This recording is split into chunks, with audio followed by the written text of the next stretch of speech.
సంచిలో చీరలు సర్దుకుని ఫోన్ ఇంట్లో మర్చిపోయి నానమ్మ non stop AC sleeper bus ఎక్కి హైదరాబాద్ వచ్చేదండి. అదేంటయ్యా మతి స్థిమితం లేని పెద్దావిని చూసుకోవడానికి ఇంట్లో ఎవరు లేరా? I don't. బస్ టికెట్ ఎవరు బుక్ చేశారు? I don't. బస్సులో కూడా ఎవరు అడగలేదా? I don't.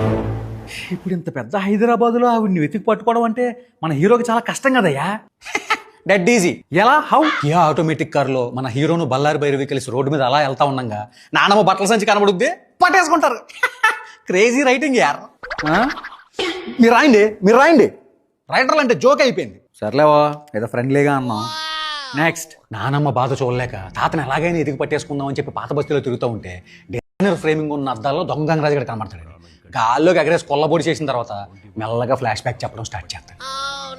మీ నాన్నమ్మ అరుంధతి ఆస్థానం వారసురాలని అన్నదానం చేసే టైంలో అడుగుతూనే కనకరాజు కూడా వచ్చి ఆవిడ చేయి పట్టుకుంటే ఆయన కోనేట్లో తోసేసి కొల్లబొడి చేసామని అది మనసులో ఎట్టేసుకుని ఊరు మారుమూల మంత్రిగుడి దగ్గరికి వెళ్ళిపోయి మంత్రాలు నేర్చేసుకుని ఒక మ్యాజిక్ ప్రసాదం తీసుకొచ్చి ఆవిడకి ఇచ్చేసాడని ఆవిడ ఫస్ట్ ఫ్లోర్ నుంచి పరిగెత్తుకుంటూ వచ్చేసి ఆ ప్రసాదం తినేసి హిప్నటైజింగ్లో మెస్మరైజింగ్ అయిపోయి మ్యారేజ్ చేసుకుందని చెప్తాడు.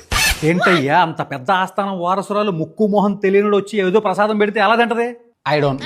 ప్రసాదం తిని ఈవిడ పెళ్లికి ఒప్పుకుంది ఓకే, మరి ఇంటిల్లి పాది ఎందుకు ఒప్పుకున్నారు? కెమెరా వెనక వాళ్ళ ఆడియన్స్ ఎవ్వరు కనబడకుండా వాళ్ళందరూ కూడా కొద్దిగా పెట్టాడు.